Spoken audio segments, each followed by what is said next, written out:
Et si je vous disais que certains mots, certaines phrases que vous prononcez avec amour, avec votre proche atteint d'Alzheimer, peuvent créer des réactions, de l'agitation, du stress chez votre proche.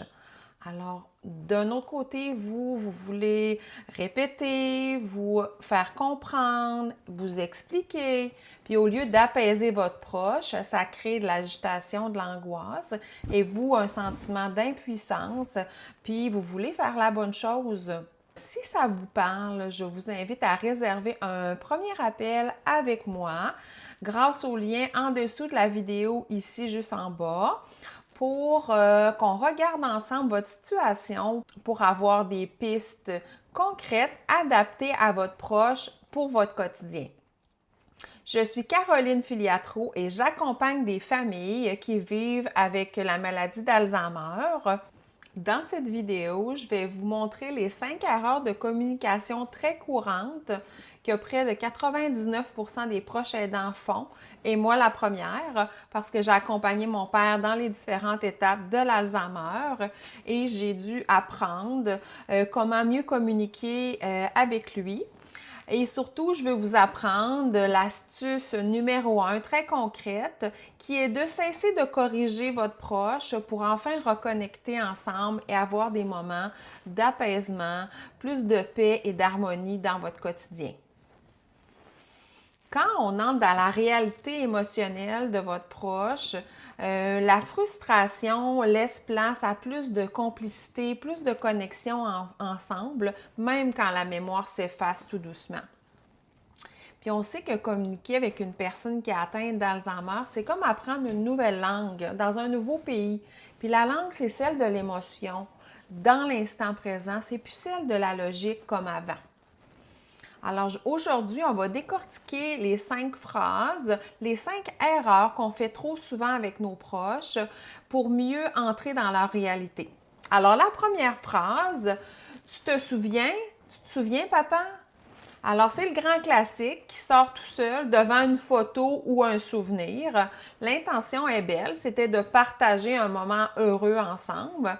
Puis pourquoi c'est incompréhensible, c'est que quand on vit avec quelqu'un qui oublie, alors on a tendance à vouloir le corriger, à lui faire retenir l'information, mais votre proche, il y a un bug informatique. Alors, ça ne donne rien de continuer comme ça.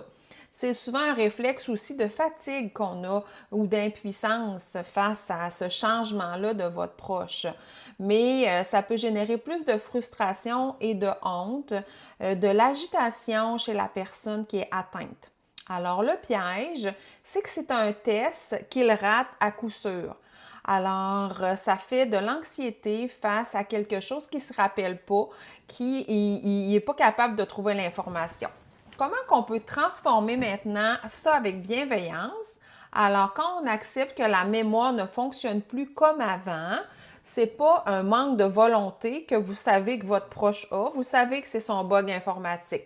Alors, vous allez chercher plutôt à le rassurer, à le rediriger doucement ou à entrer dans sa logique du moment. Si on prend l'exemple de la photo, comme je vous parlais, de raconter au lieu de demander, de questionner. Mettons un voyage en Italie, vous ressortez les photos.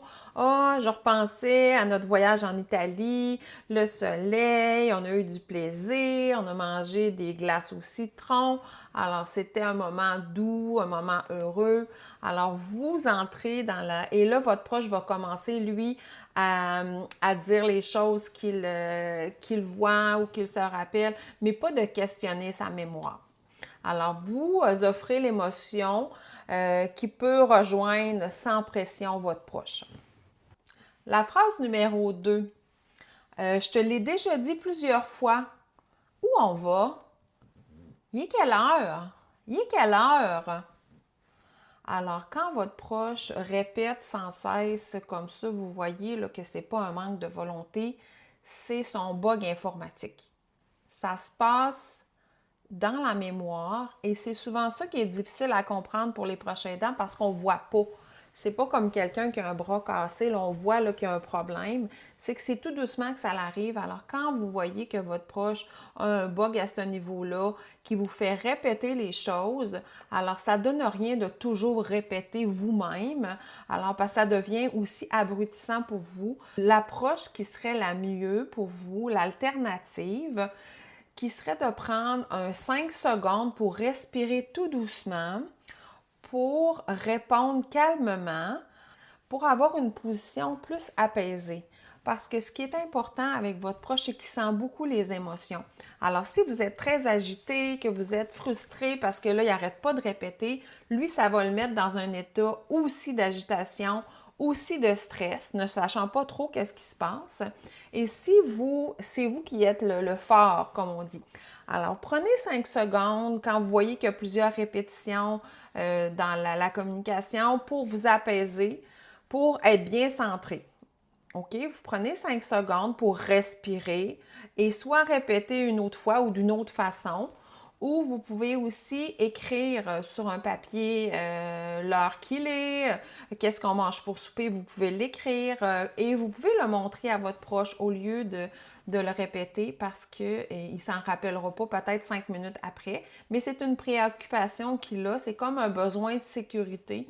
Il a comme besoin d'avoir ces repères-là. Alors de plus, montrer et de moins parler. La troisième phrase, ben non, c'est pas vrai. Maman est décédée depuis longtemps.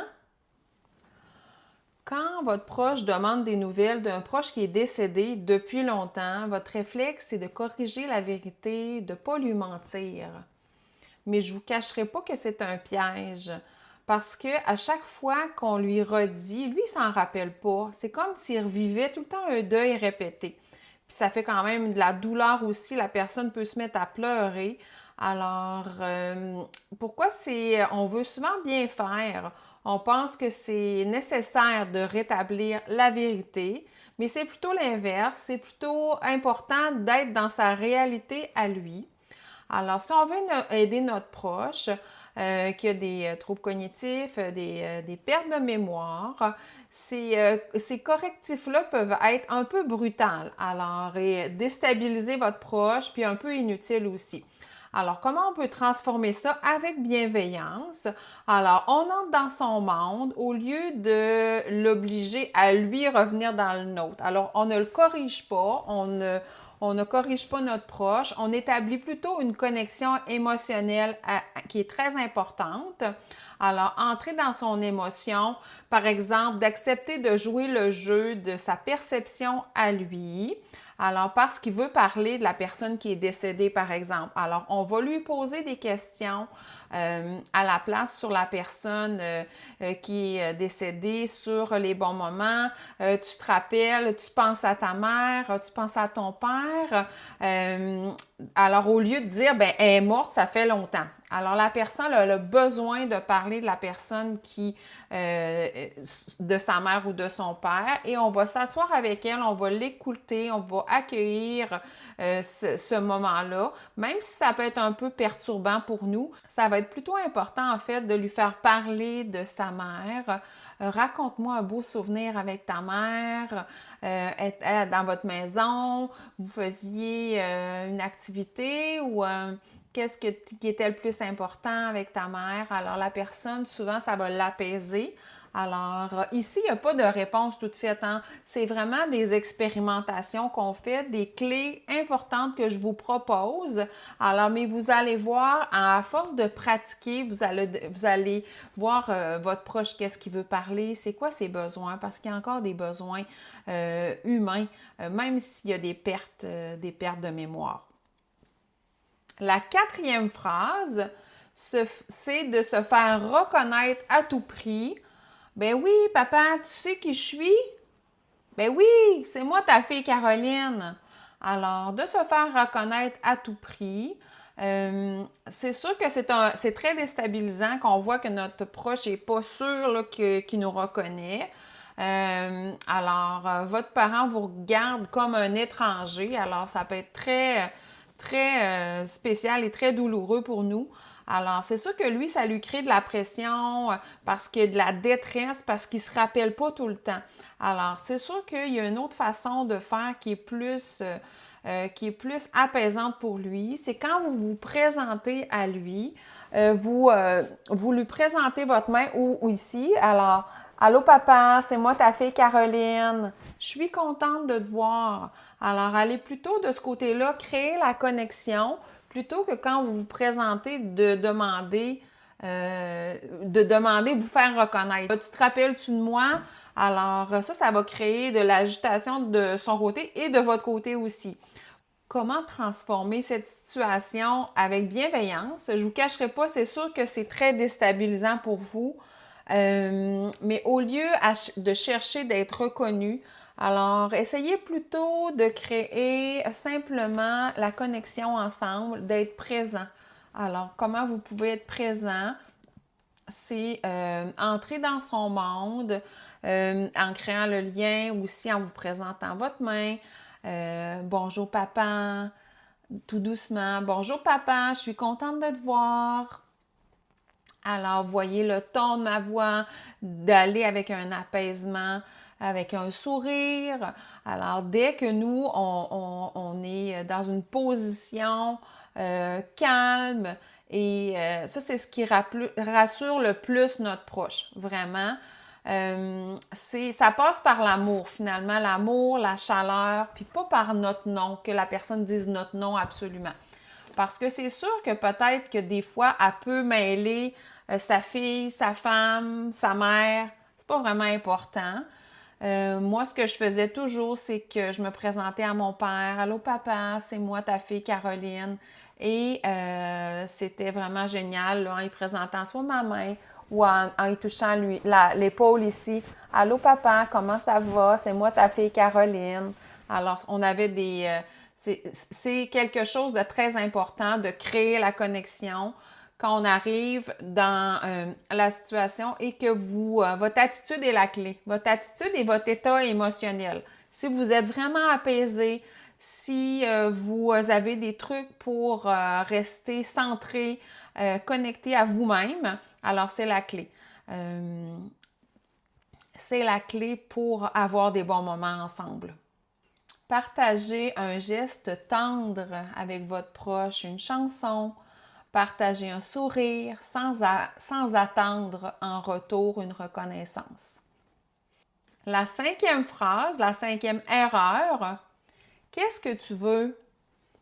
Alors, c'est une question qui est ouverte. Pour respecter son autonomie, ça serait quel chandail, quel dîner tu veux aujourd'hui, quel jeu tu veux qu'on fasse ensemble. Le piège dans ça, c'est que le cerveau, il est paralysé par les choix infinis. Alors, votre proche, il ne sait plus vraiment.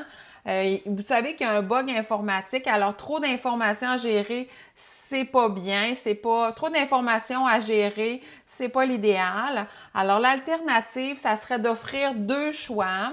Alors quand c'est possible, est-ce que tu préfères manger du yaourt, du yogourt, de la compote de pommes?